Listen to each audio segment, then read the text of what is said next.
সবাইকে already family ব্লগে অনেক অনেক স্বাগত জানাই সবাইকে। তা আজকে হচ্ছে বাগেশ্বর ধামে আমাদের দ্বিতীয় দিন, কালকে এসেছিলাম। এখন ঘড়ির কাটা প্রায় 5:15 মতন বাজে। আমরা 4টার সময় উঠেছি, উঠে রেডি হয়ে গেছি। রেডি হয়ে এখন যাবো মন্দিরের উদ্দেশ্যে। এখনও পর্যন্ত মন্দির দর্শন আমরা করিনি। তা এখন মন্দিরে যাবো, মন্দিরে গিয়ে আরতি দেখবো, পুজো দেবো। চলো দেখা যাক, আমিও দেখি আর আপনাদেরও সঙ্গে করে নিবে। তা দেখো, আমরা কিন্তু মন্দিরের উদ্দেশ্যে রওনা দিয়ে দিয়েছি। এখনও পুরোপুরি ভোর হয়নি আর যাচ্ছি। এখানে দেখো ঘর বাড়িগুলো কীরকম, তোমার সঙ্গে সেটাই দেখাচ্ছি। একদম নর্মাল, এখানে মানুষের জীবনযাপন না একদম নর্মাল, সাধারণ। মানে আমাদের কলকাতায় যেরকম জীবনযাপন আমরা করি, মেয়ে বউরা, এখানে সেরকম নেই। মেয়ে বউরা সবাই ঘুমটা দিয়ে থাকে, হ্যাঁ, কেউ কারোর মুখ দেখায় না, এরকম। আর বৃষ্টি হচ্ছিল বলে রাস্তাটা পুরো মানে জল জল কাদা কাদা। আর চলো তোমাদের সঙ্গে একেবারে মন্দিরে গিয়ে দেখা হবে। আরতি শুরু হয়ে গেছে, আরতির আওয়াজ কিন্তু আমরা পাচ্ছি এখান থেকেই। আমরা কিন্তু মন্দিরে চলে এসেছি। আর মন্দিরে আসার জন্য রাতে কিন্তু ঠিক মতন ঘুমও হয়নি, জানো তো। এতটাই মানে মনে আনন্দ ছিল, আরতি দেখবো, পুজো করব, এর জন্য ঠিক মতন ঘুমায়ও নি রাত্রিরে, মানে বারবার ঘুম ভাঙছিল।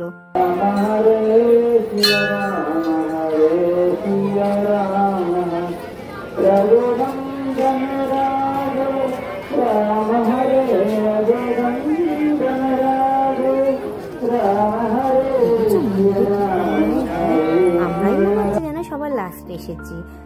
অনেক মানুষ যেন রাত 3টের সময় এসে এখানে বসে থাকে আরতি দেখবে বলে। আমরা তো প্রথমবার গেছি, আমরা তো কিছুই জানি না, তাই জন্য আমরা একটু দেরি করেই গেছি।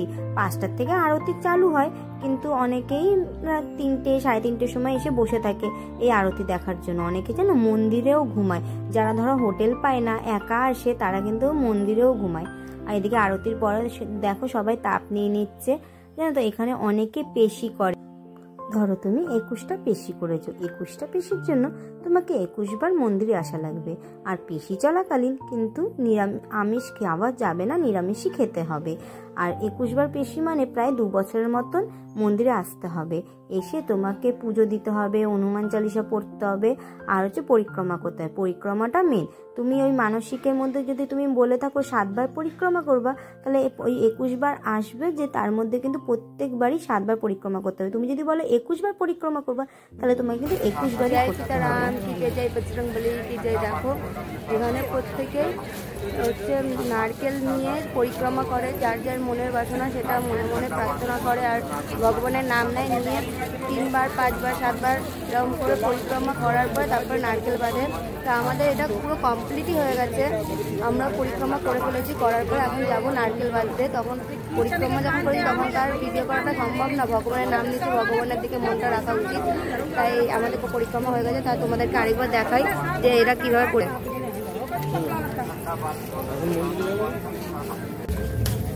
দেখো সবাই সবার মনের আশা মানে মনে মনে মানত করে তারপর নারকেল বেঁধে দিয়ে যায় এখান থেকে।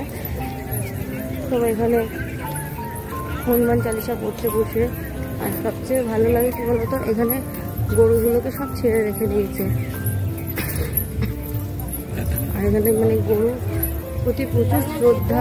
গাও মাতা পরিক্রমা করেছে, এদের মনে কোনো মানসিক ছিল, তাই এরা দেখো শুয়ে দণ্ডি কেটে কেটে পরিক্রমা করছে। এটা তো খুব কমই। আমরা যখন বাগেশ্বর ধামে আসছি অটোতে করে, সেখান থেকে অনেকে দণ্ডি কেটে কেটে আসছিল মন্দিরে। চলো এবার মন্দিরে যাওয়া যাক। তো আমরা যেদিন গেছিলাম সেদিন তো গুরুজি দরবার বসেছিল, দরবারের মধ্যে অনেক মানুষকেই ডেকেছিল। তাদের মধ্যে একজন যাকে ডেকেছিল সে সেদিনকারে 110 বার পরিক্রমা করেছে মন্দিরটা একবার পরিক্রমা প্রায় ধরো 1 কিলোমিটারের কাছাকাছি সে 110 বার করেছে। বুঝতে পারছো, সে কিন্তু পেশি করছিল, পেশি চলছিল তার। এই পেশিটা কিন্তু খুব জাগ্রত, এখানে মন্দিরটা খুব জাগ্রতই বলতে পারো।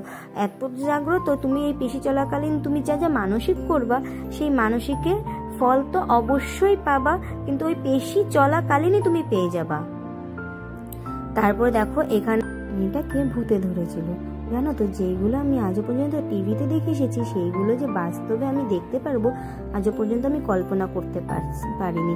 আমি তো দেখে নিজের চোখকেই বিশ্বাস করিনি। তোমার মধ্যে যদি কোনো নেগেটিভ কিছু থেকে থাকে তুমি কিন্তু ওই মন্দিরে উঠতে পারবা না। ওখানে কিন্তু একটা প্রেতরাজ সরকার বলে গাছ আছে, যাদের মধ্যে ভূত পেত থাকে। এই যে এই গাছটা, এই গাছটা ছুলে তোমার মধ্যে যদি ভূত পেত থেকে থাকে সে কিন্তু সাথে সাথে ওই ভূত পেতটাকে টেনে নেবে, আর যতক্ষণ তোমার শরীর থেকে না বার হচ্ছে সে ততক্ষণ কিন্তু ওই গাছটা ধরে রেখে দেবে।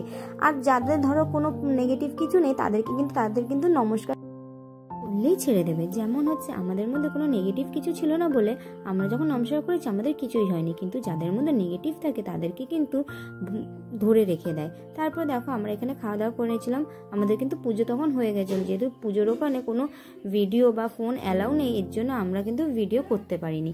তারপরে দেখো আমরা কিন্তু দরবারে যাওয়ার সময় দেখলাম এখানে একজন ভক্ত গুরুজির ছবি আঁকছে তার বুকে।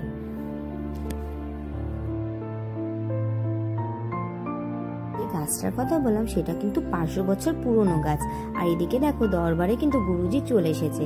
তা ওনার কথা দিয়ে আজকে ভিডিওটা শেষ করবো। ভালো লাগলে অবশ্যই লাইক কমেন্ট শেয়ার করো। লাস্টে কিন্তু ওনার কথাগুলো একটু শুনো মন দিয়ে। আর আজকের জন্য টাটা।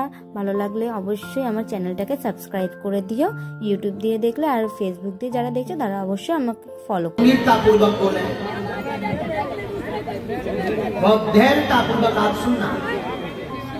बागेश्वर धाम पर किसी व्यक्ति विशेष की महिमा नहीं है, बागेश्वर धाम पर तो बागेश्वर बालाजी की।